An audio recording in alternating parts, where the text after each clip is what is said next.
Hey everyone, just remember this is one of a 6-part video series with Seth Muncie at Disc Golf Strong. Check out the description to links to the other 5.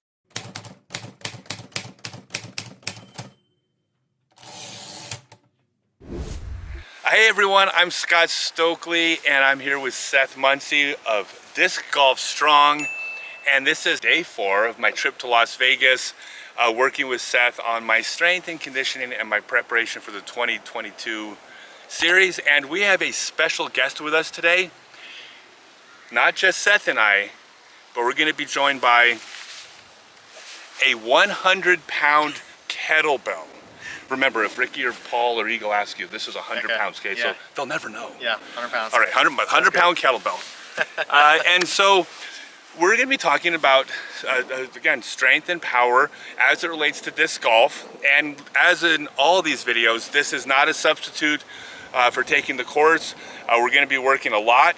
We're only going to be showing a little bit because no one wants to watch me lift a 150-pound kettlebell for 3 hours straight.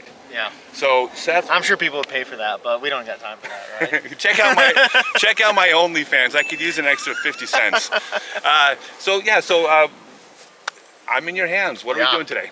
All right, awesome. Well, so today we're going to talk about doing some strength exercises and then a little bit of power exercises. So in the last videos, we went over mobility, we went over stability, and we went over movement assessment. So if you haven't checked out those videos, definitely go check out those, because in those I dive more into why we need mobility, why we need stability. We're not going to dive into that. Today we're going to talk about strength, we're going to talk about power. But if you don't do those, if you just watch this video and go, I don't need the other stuff, I'm just concerned about strength. Like if you have a race car that can go 220 miles an hour and you have a big engine, do you have a fast car?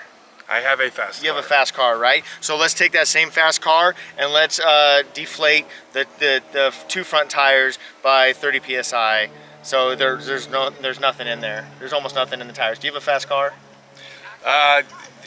It's probably just as fast, but I'd be afraid to hit the gas. You don't have a fast. I mean, you have a car that just sits there. You have a fast car that you don't really want to perform with, right? You're not going to get any performance out of it if you don't have the tires inflated or anything else shored up inside that car. So while strength and power is important, the other stuff is just as important, if not more important, before you get to this strength stuff.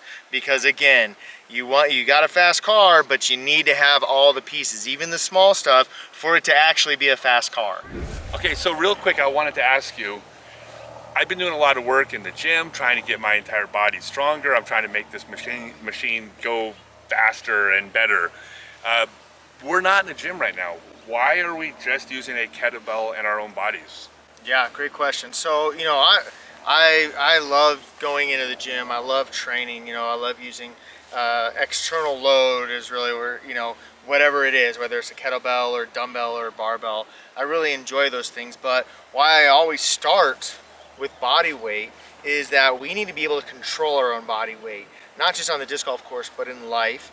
And we need to be able to get good with moving without some sort of load bearing us down, because there's a saying that we have is that, like, we don't want to add strength to dysfunction.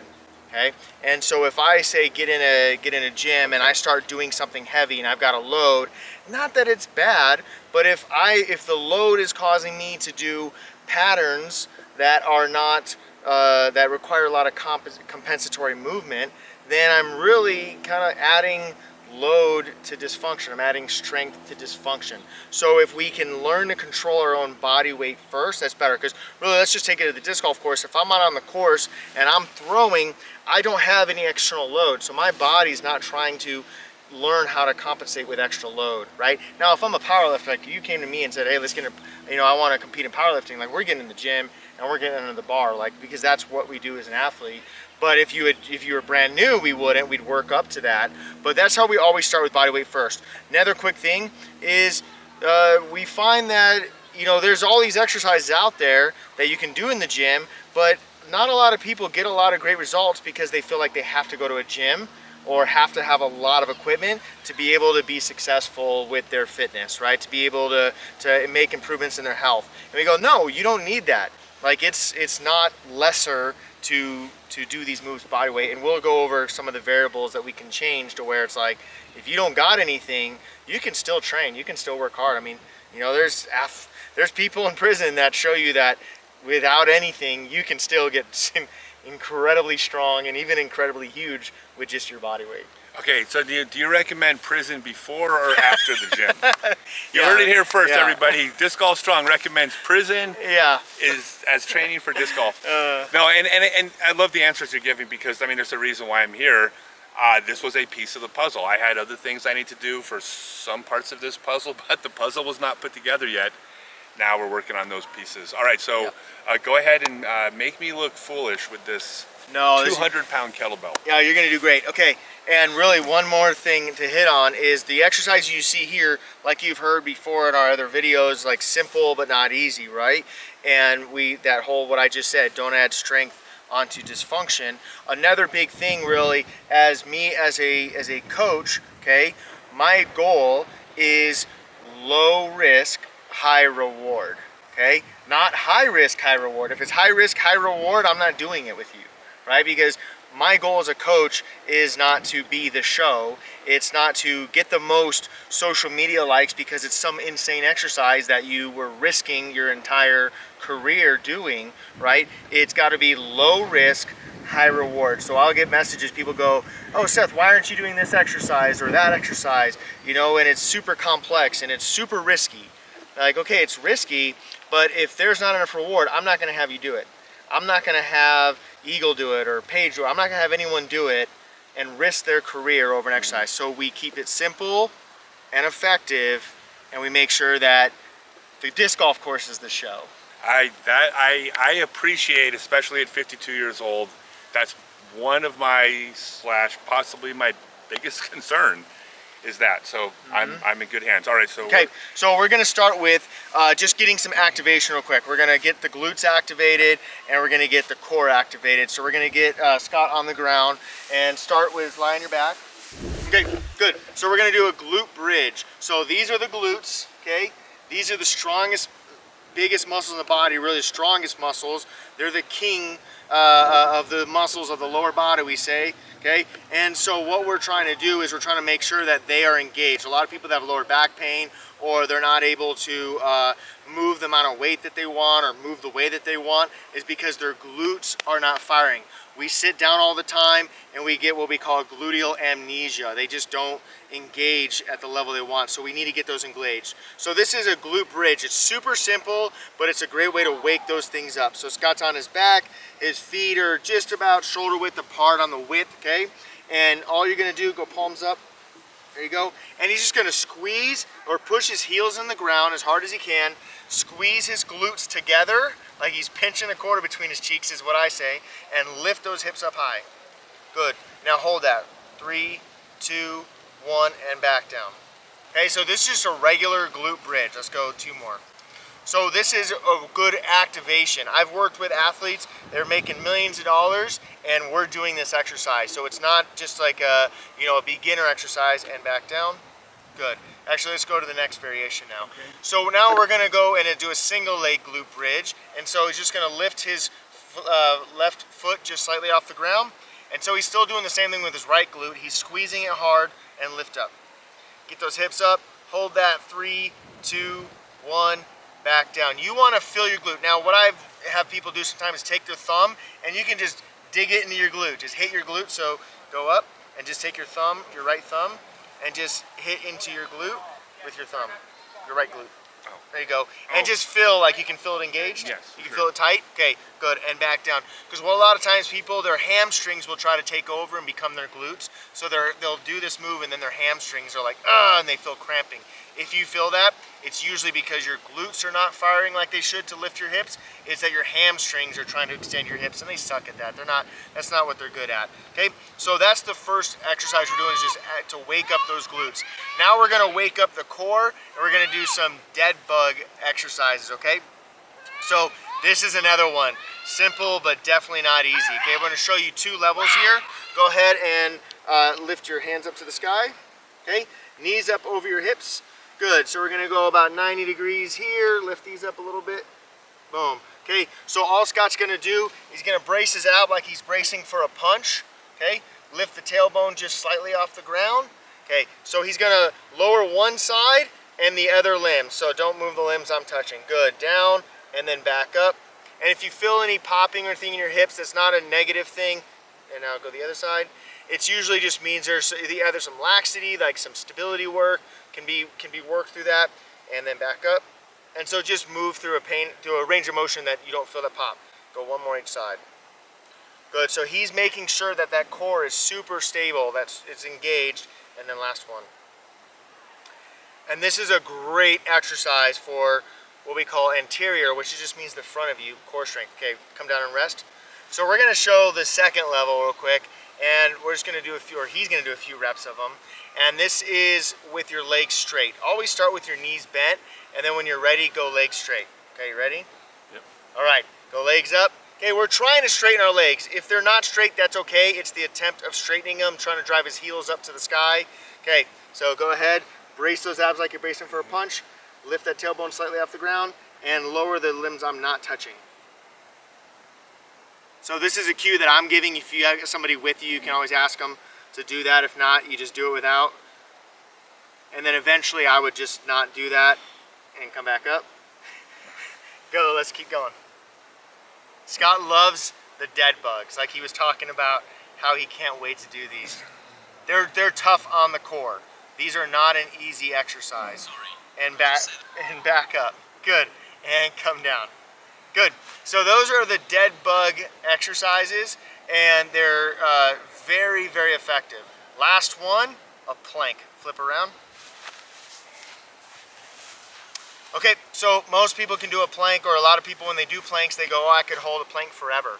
Okay, this is not a hold a plank forever variation. This is called the hard style plank, and you're gonna get full body tension. So his palms are down into the ground. He's gonna push his palms into the ground, and then he's gonna feel like he's trying to pull his thumbs away from each other, okay? That's gonna turn these muscles on. He's bracing his abs like he's bracing for a punch, squeezing his glutes as hard as he can. Good, and now he's gonna try to touch his elbows and his toes together. So he's just, you kind of see he move and hold that, hold that, hold that, hold that. Keep going, spread those fingers, spread those, there you go. Good, hold, hold, hold, hold, hold, hold. 3, 2, 1, and rest. Good. Now, do you feel like you could hold that plank for a minute, 2 minutes, 3 minutes? No. No.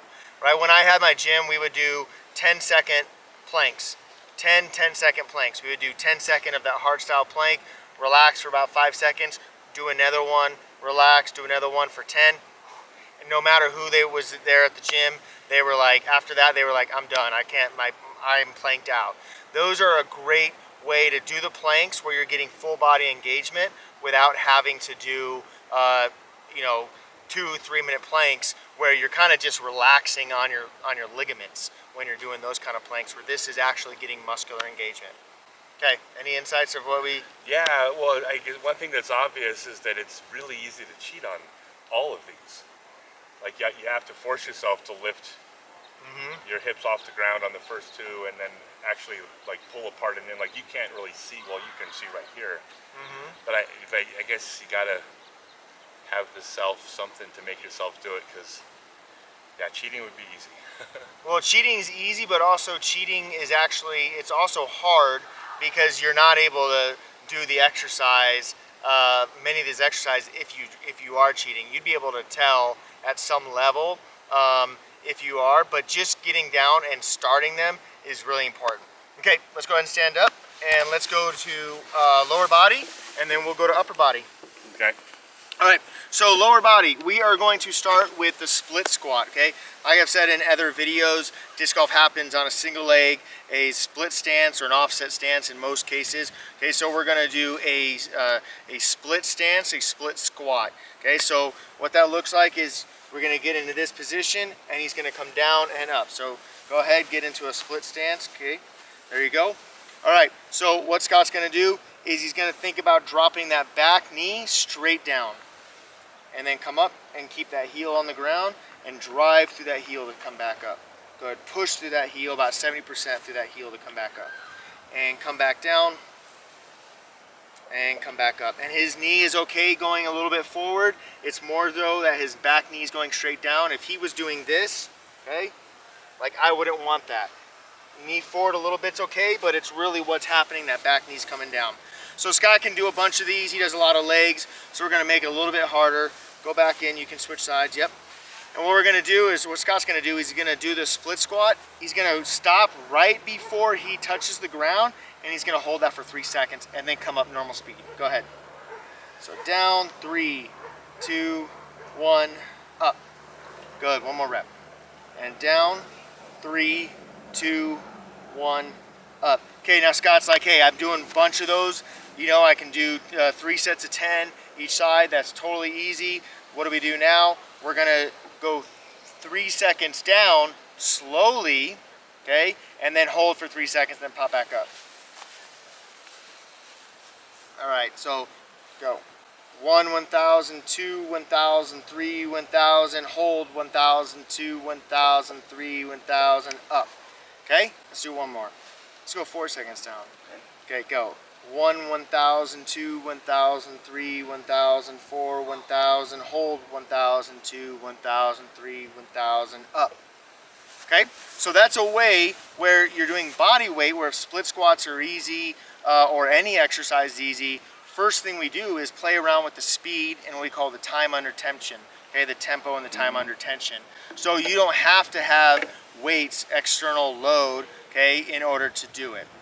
Yeah, that's harder. That's a lot harder, right? A lot harder. And what I find is people do like 1, 2, or 3 reps and they're like, oh, that's super easy. It's like, no, do 3 sets of 8 or 3 sets of 10, and by that second or third, right, you're really feeling it. Now we're gonna show just a kettlebell just so he can show a load here, okay? So whatever leg you want, he's gonna hold it here in what we call the goblet position. It's like holding a goblet, like a goblet of wine, okay? So go into a split squat, and let's go down, and just down and up. Good, so now he's doing this, but if this is too easy, this 35-pound kettlebell, we won't have him do it right now, but he can go down and do the hold, and he can do the eccentric. Just do 2 regular reps. Dropping that back knee straight down and up. Okay, so this is working a split squat. Good. Okay, we're gonna move into single leg deadlift. Okay. All right, so single leg deadlift, this movement here, okay, here and up, putting, right, here, up. Like I want to be able to be nice and strong and stable and secure in this position, all right? So we're gonna do the single leg deadlift, just body weight. And what Scott's gonna do is to keep from rounding forward, he's gonna have his arms, his palms go up to the sky and imagine he has a third eye and point that third eye a couple feet in front of him. And go ahead. So he's coming back, go palms up to the sky. Good, and back up. Good, and do it again. Yep. And there, palms up to the sky. There, rotate, rotate. There you go. Palms up. Boom. And there, good. And so it's about going down and then coming up. But what if you're like, you know what, I can't do that yet? That's okay, let's go to a, like a skater or a sprinter stance, okay? So that's here, down and then up. Okay, so try that. So it's not trying to really reach too far back, it's just going, yep. So think go back, yep, think go back, slide back, and then up. Boom. Okay, so do it one more time. So go down, back, and then up. Good, and you can start here, okay? Just here and here. Here and here. I'm just sliding my foot here and here. And then work until you get to there, okay? And then again, we can eventually hold a kettlebell, but one really great way to make this harder, okay, is to add that hold. So you're gonna do the single leg deadlift, and let's hold it for 2 to 3 seconds, okay? So this is gonna really force that stability in his hip, okay? And 1, 1,000, 2, 1,000, 3, 1,000, up. Good, one more time. See if you can extend those arms a little more. More. And go. And 1, 1,000, 2, 1,000, that's okay.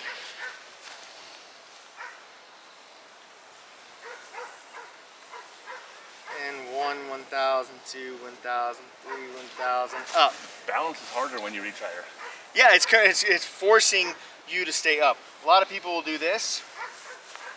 Okay, this is forcing that extension through that upper back and a nice, strong, solid position there with that chest. Okay, with that torso.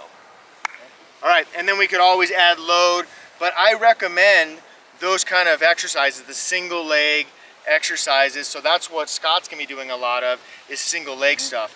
Do I like bilateral, which is two leg, you know, two-legged deadlift, two-legged squat? Yeah, but they're not as functional. We operate in life on one leg most of the time. If I'm like this, I don't have to worry about stability in my hips, okay? I don't have to worry about that.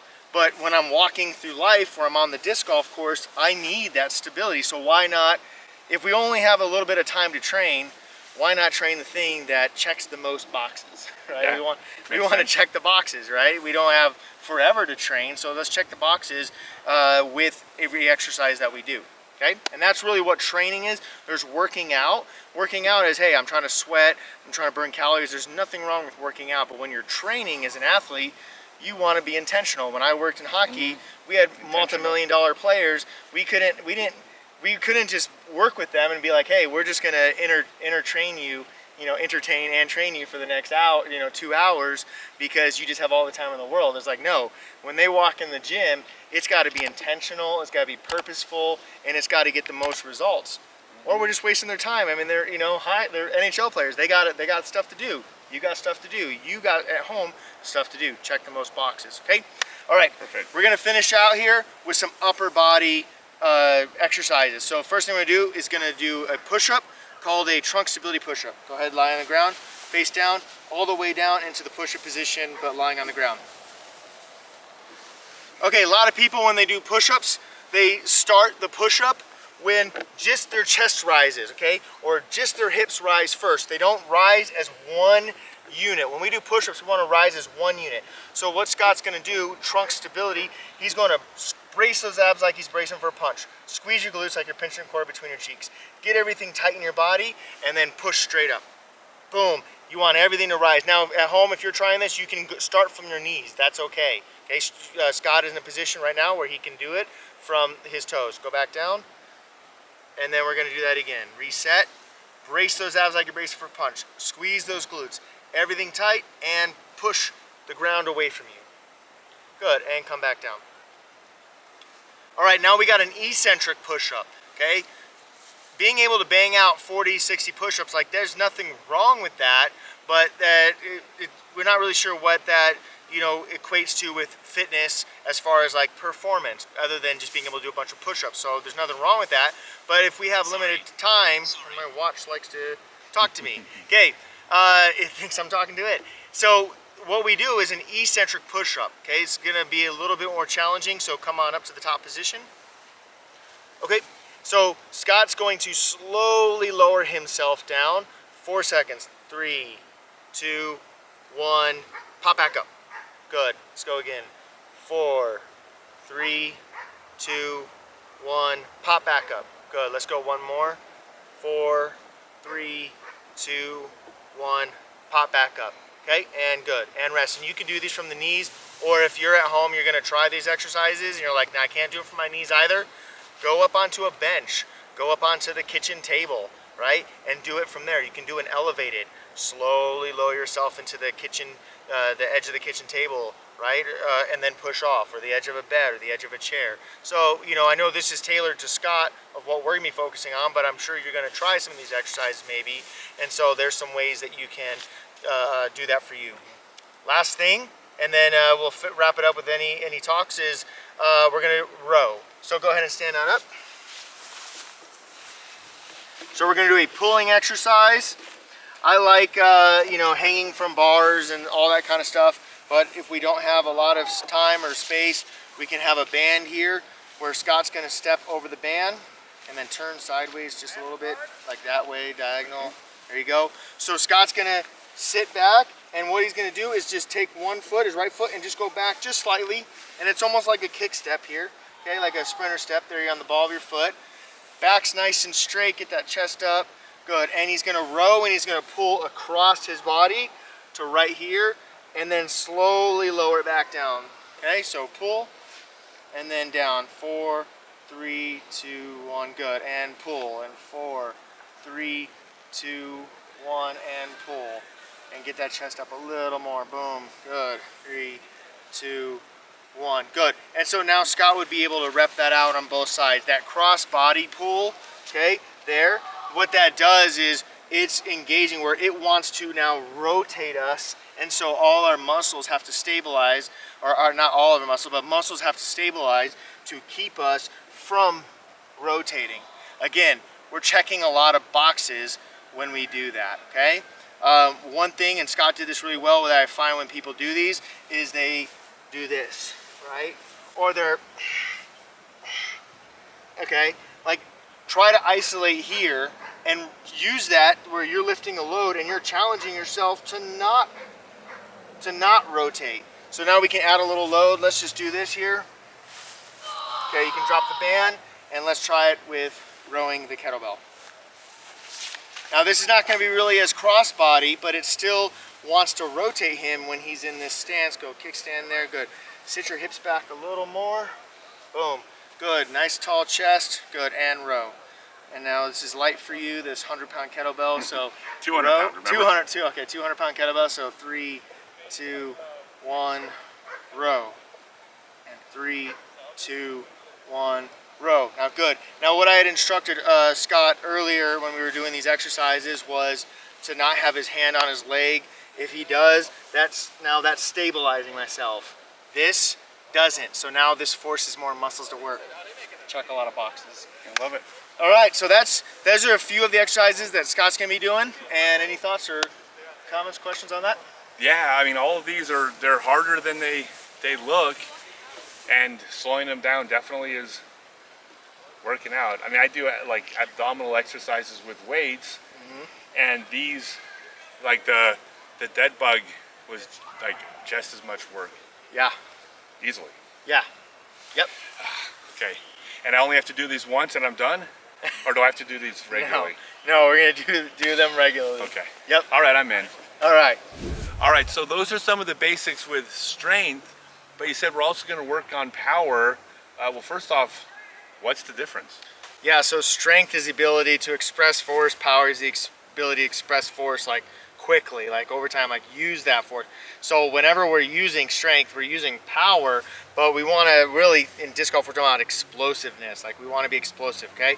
Well, one thing I talked about in our Disc Golf Strong Performance Academy is that, like, plyometrics and increasing power. People want more power. Like, I want to be more powerful. Well, again, you need to go back and do all the other stuff we've talked about. Build that strong foundation, right? I always hammer on that because of how important it is. But then once we're working on strength and working on power, what we think about is starting with some basic jumping progressions and getting the body used to like that elasticity of like absorbing force, like expressing force, absorbing force. So we can only create as much power as our body believes what we can control.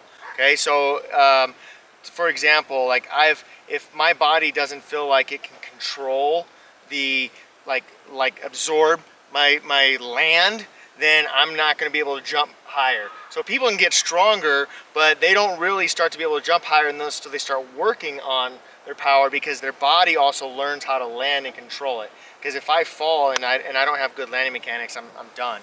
I can hurt myself. So let me show you really a simple power progression. You're gonna look at it, you're gonna be like, well, that's not powerful. It is, okay? I'm not going very fast, but right now I'm teaching my body how to create force and how to control force, right? So this is a simple one where all I'm gonna do is here, one leg, and land,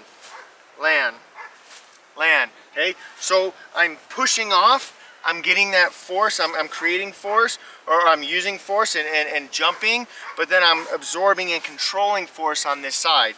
I'm landing and I'm not doing that, okay? I'm not slamming and hitting the ground hard. I'm using those muscles and those tissues in my body to help control that load. One thing with disc golf is that we learn to throw, okay, where most of us learn to throw with a disc in our hand, and so we never spend any time without a disc in our hand doing this, okay? But then I go like this, and I'm doing it when I'm throwing, but then I don't slow it down and break into those pieces. So we do some skater jumps. It's part of our warm-up that we do. These are called skater jumps, okay?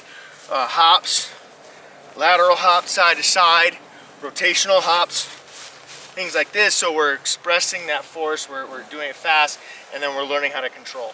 Yep. All right, sounds good. That's why you need to sign up with the Academy to get the full thing, which you will be going over with me as soon as we're done filming. We're going to be covering the rest of the power part of this. All right, well, so 2 more coming. Be sure to click the like and subscribe and all those things so you can be alerted with the next one. Actually, I think they're going to come out every day. But as we say in every video, this is not a substitute for the Disc Golf Strong class and Performance Academy and all the things that Disc Golf Strong does. So make sure you follow Seth Muncie and Disc Golf Strong and sign up for anything he has to offer. I came all the way to Las Vegas for the week because I know this is the real deal, guys. This is everybody. By the way, guys, girls, you know what I mean. Everybody watching. This is the real deal. Thank you, Seth. Thank you, Scott. And episode 5, the next episode is going to be about preparation. Preparation and warm-up. Warm-up. All right. That's an absolute not to miss. So we'll see you guys tomorrow. All right. Thanks. Take care.